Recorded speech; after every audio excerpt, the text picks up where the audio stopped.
MVS Namboothiri സാറിൻ്റെ ഓഫീസിലെ ജൂനിയറായിട്ടാണ് ഞാൻ അഭിഭാഷകനായിട്ടുള്ള എൻ്റെ ജീവിതം ആരംഭിച്ചത്.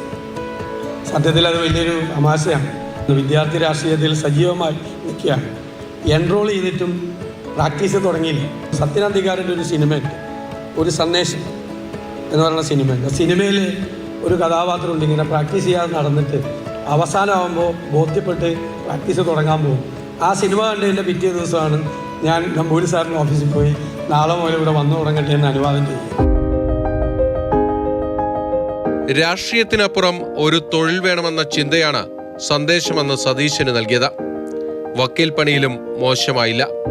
വാക്സാമർഥ്യവും തർക്കിച്ച് ജയിക്കാനുള്ള കഴിവും യുവ അഭിഭാഷകരിലെ മിടുക്കനെന്ന പേര് നൽകി. സീനിയറായിരുന്ന MVS നമ്പൂതിരി VD സതീശനിൽ വലിയ ഭാവിയും കണ്ടു. എന്നാൽ അപ്രതീക്ഷിതമായി സതീശന് വീണ്ടും രാഷ്ട്രീയത്തിൽ നിന്ന് കോൾ വന്നു.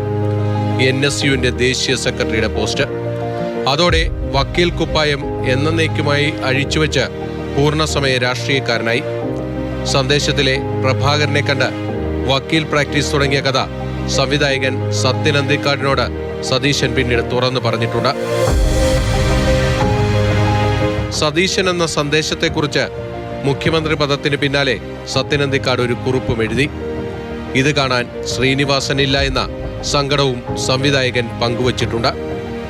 കോട്ടപ്പള്ളിയെപ്പോലെ കോട്ടിട്ട് കോടതിയിലേക്ക് പോയ സതീശൻ പിന്നീട് രാഷ്ട്രീയത്തിലേക്ക് മടങ്ങി വന്നപ്പോൾ സന്ദേശത്തിലെ ക്ലൈമാക്സിലെ തിലകന്റെ വാക്കുകൾ ഓർമ്മിക്കാം. ബിനിൽ, മാതൃഭൂമി ന്യൂസ്, കൊച്ചി.